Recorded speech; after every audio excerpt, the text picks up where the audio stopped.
Good morning. Welcome you all in से high at 5 challenge day 50. और 7 हफ्ते day 50 लिखते हुए बोलते हुए बहुत बढ़िया लग रहा है कि 7 हफ्ते, half century. Yes, half century milestone हो गया है. इट्स रियली ग्रेट फीलिंग कि यहाँ तक पहुंचेगी पता नहीं था शुरू में जब शुरू किया था. बिकॉज 7 हफ्ते लगातार कोई चीज़ करना, मतलब आप लोगों को बताया, हम लोगों को पता नहीं था कि हम कैसे करते, क्या करते, कर पाएंगे या नहीं कर पाएंगे. और ये चीज़ हमने एटलीस्ट वहाँ तक तो अचीव कर दी. अब थोड़े दिनों की बात है, लेकिन डेफिनेटली ये अभी ऐसा है कि अभी नहीं उठे तो चैन नहीं आता.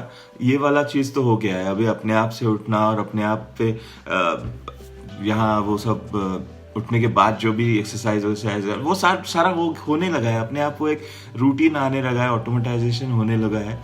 But still I guess 66 days का जो रखा हुआ है, 66 डेज क्यों है? क्योंकि उसी के बाद एक्चुअली ये होता है कि वो हम हमारे साथ जुड़ जाता है वो आदत, या हम इस आदत के साथ जुड़ जाते हैं, जो भी है. लेकिन शायद वहाँ तक पहुँचेंगे, तो वहाँ तक पहुँचने के लिए और 16 दिन है.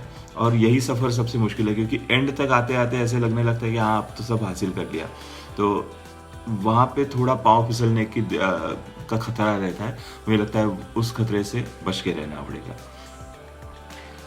और यही बहुत बार होता है. हम लोग अपने इर्द गिर्द भी लोग देखते हैं कि वो इतने कुछ छोटी सी खुशी मिल जाए, कुछ छोटा सा हासिल कर ले, तो उससे इतना संतुष्ट रहते हैं.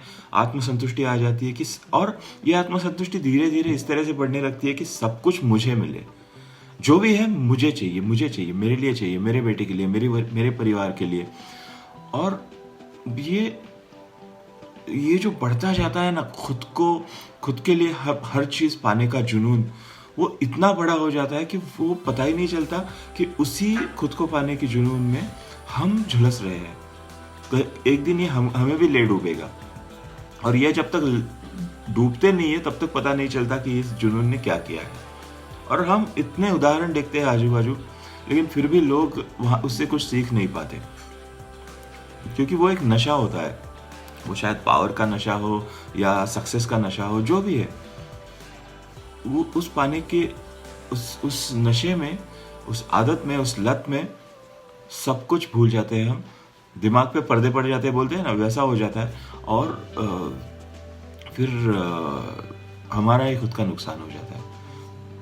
तो मतलब ये वाली बात हो गई कि हम आग जला के बैठे होते हैं ठंडी सर्दियों के दिनों में. गाँव में हमने देखा है कि आग जलाते हैं, कोई एक आग जलाता है, धीरे धीरे सब आ जाते हैं, इकट्ठा हो जाते हैं, स्पेशली नुक्कड़ पे, चौराहे पे या खेतों में.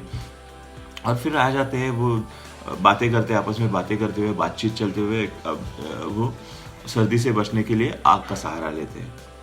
लेकिन आग जलाने वाला अगर ये सोचे कि ये आग मैंने जलाई है, तो बस मुझे इसकी हरारत मिलनी चाहिए, गर्मी मिलनी चाहिए, तो फिर क्या होता है? तो आग तो इतनी बड़ी जली होती है. अब वो अगर खुद को आग मिले और बाकियों को ना मिले, इसके लिए आग के और करीब पहुंच गया तो जल जाएगा, वो झुलस जाएगा. अगर आप रोटी सेक रहे हो आग पे, तो रोटी के लिए एक टिपिकल टाइप का टेम्परेचर चाहिए होता है. उससे ज्यादा हो गया तो रोटी जल जाएगी. तो कितना चाहिए होता है एग्जैक्टली हमें कितना चाहिए होता है? और अगर हमारे कुछ करने से और किसी का फायदा भी हो रहा है, तो बुरा क्या है उसमें? लोगों की शायद ये सोच नहीं होती, बहुत लोगों की, कुछ लोगों की होती है कि वो थोड़ा सा भी खुद कुछ कर ले, वो सब में बांट देते हैं. वो चाहते हैं कि सबको उसका फायदा हो, सबको उसका फायदा मिले. और बहुत लोग होते हैं कि वो बहुत कुछ भी कर ले तो बिल्कुल नहीं चाहते कि यहाँ से बाहर कुछ जाए. सोच की बात होती है. तो ये ऐसी एक स्टोरी पढ़ी थी जो छोटी सी है और बहुत बड़ा सीख ले जाती है. Good morning Sonali, good new week पे आप आए हो यहाँ पे. तो ये छोटी सी स्टोरी है, लेकिन बहुत बड़ी सीख देके जाती है. तो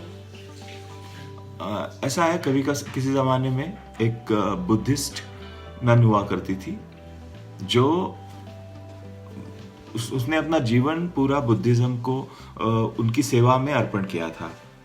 और वो हमेशा जो भी सोचती बुद्धा के बारे में सोचती, उसे उसे उसके जीवन का एक ही उद्देश्य था कि बुद्धिज्म का प्रसार करना और शांति का प्रसार करना, हर जगह जाना, जो भी बुद्धा ने सिखाया है उसे लोगों तक पहुंचाना, इस तरह की थी। और उसने अपने लिए, उसे एक मूर्ति चाहिए थी, बुद्धा की मूर्ति। तो उसने सोचा कि क्यों ना मैं खुद से बुद्धा की मूर्ति बना लूं, जो मेरे पास जो भी रिसोर्सेस है। उसके पास लकड़ियाँ थी, तो बड़ी सी ऐसे एक लकड़ी ले ली उसने और रोज थोड़ा थोड़ा छिलने लगी। और रोज थोड़ा थोड़ा छिलते हुए उसने बुद्धा की मूर्ति बनाना शुरू कर दिया। और धीरे धीरे धीरे धीरे करते हुए मूर्ति तो बन गई, बहुत सुंदर मूर्ति बनी। फिर उस पर पॉलिशिंग वगैरह करके उसने उसमें एक सोने का आवरण चढ़ा दिया, उसको पॉलिशिंग किया सोने से। तो लकड़ी की मूर्ति, उस पर सोने का आवरण चढ़ा है, बहुत सुंदर दिखती। तो ये नन जो है वो हर जगह वो लेके जाती, अपनी मूर्ति को अपने साथ रखती, जहाँ भी जाती अपने मूर्ति को अपने साथ रखती। लोग बहुत खुश हो जाते, लोग उसकी सराहना करते कि कितनी सुंदर मूर्ति है, तुमने कितनी सुंदर मूर्ति बनाई है। और फिर इसका पूरा जीवन कार्य यही था, इस मंदिर से उस मंदिर जाना, उस मठ से उस मठ जाना, लोगों को सीख देना, वहाँ जो भी बन रहा है, वहाँ के जो स्वामी हैं वो सिखा रहे हैं, उनसे कुछ सीखना, अपने मूर्ति लेके प्रार्थना करना, दुनिया घूमना, दुनिया में बुद्धिज्म का प्रसार करना। ये सब करते हुए जब वो थक गई तो उसने सोचा कि एक तिब्बत में जहाँ मठ है, मोनेस्ट्री, मैं वहाँ जाके रह जाती हूँ। फिर वो वहाँ चली गई अपनी मूर्ति लेके, वो सोने का आवरण चढ़ा हुआ। वहाँ पे पहले से काफी सारे लोग हैं, काफी सारे इसी तरह के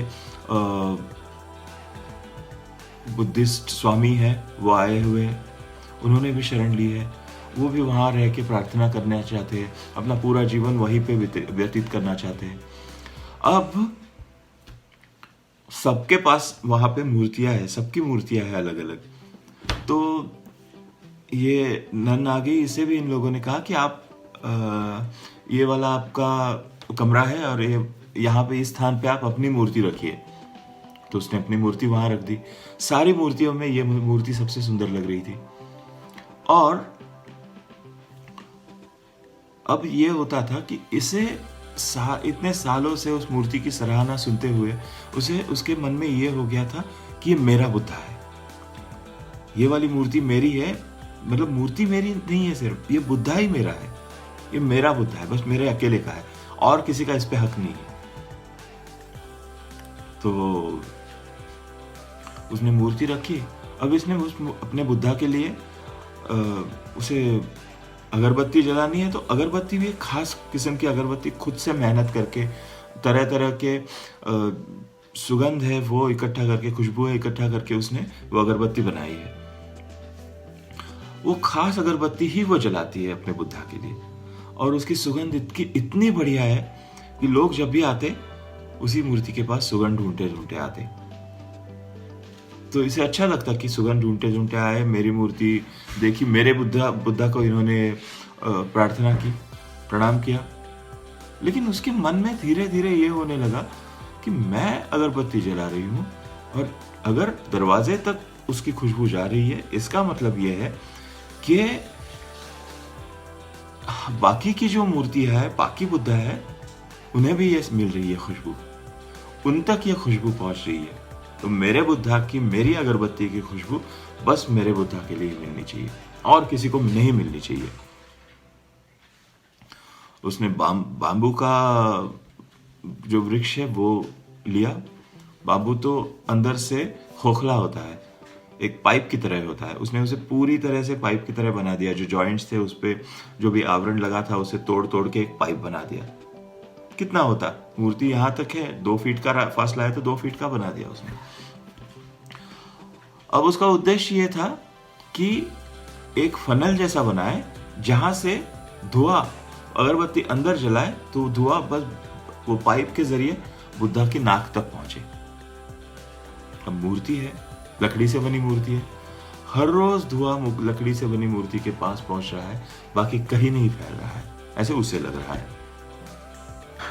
सीधा नाक पे वो गरम धुआं रोज आता है, तो लकड़ी की मूर्ति के साथ क्या होता है, वो ऊपर का आवरण जो है वो निकल गया। नाक की जगह का हिस्सा वो धीरे धीरे काला पड़ने लगा, क्योंकि वो लकड़ी से बना हुआ था, और वो उसका चेहरा धीरे धीरे झुलसने लगा। ये पूरा पोर्शन था वो मूर्ति का झुलसने लगा। ये डर गई, ये क्या हो गया, मैंने इतनी सुंदर मूर्ति बनाई थी, मेरा बुद्धा है, मेरे बुद्धा का नाक कैसे जल गया, ये क्या हो गया, क्यों हो गया। मटके स्वामी जी आए, उन्होंने देखा तो उन्होंने उसकी वजह बताई उसे। वजह सीधी सी है, हम सबको पता है, जो धुआं पहले सब फैलता था और सबके पास जाता था और फैलता था, इसके लिए सीधा उसके नाक पे नहीं जाता था, मूर्ति के नाक पे नहीं जाता था, और मूर्ति बिल्कुल जिस हाल में थी उसी हाल में थी। उल्टा तो मूर्ति उसी खुशबू से ज्यादा महक रही थी।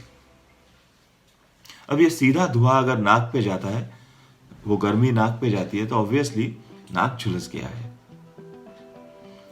बस मेरा मेरा मेरा करते करते उस चक्कर में उसने अपनी सबसे फेवरेट चीज, अपना सबसे फेवरेट बुद्धा, मेरा बुद्धा, उसे ही जला दिया था, उसे ही नुकसान पहुंचा।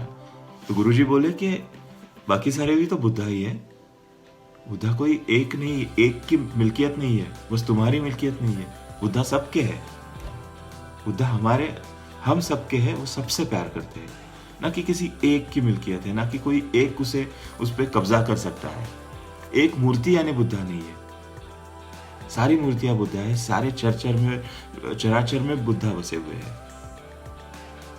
तो बस मैं मेरे लिए ये करते करते कहीं ना हम अपने आप का ही नुकसान कर दे, क्योंकि फिर वो हम जो सोचने लगते हैं वो सोच सिकुड़ जाती है, ऐसे झापड़ लगे होते हैं, बस एक तरह से वन ट्रैक माइंड हो जाता है, और कुछ सोचना और कुछ करना, अपने आप के लिए करना, और अपने आप के लिए करते करते दूसरों की मदद करना, क्योंकि ये फैलता जाता है ना।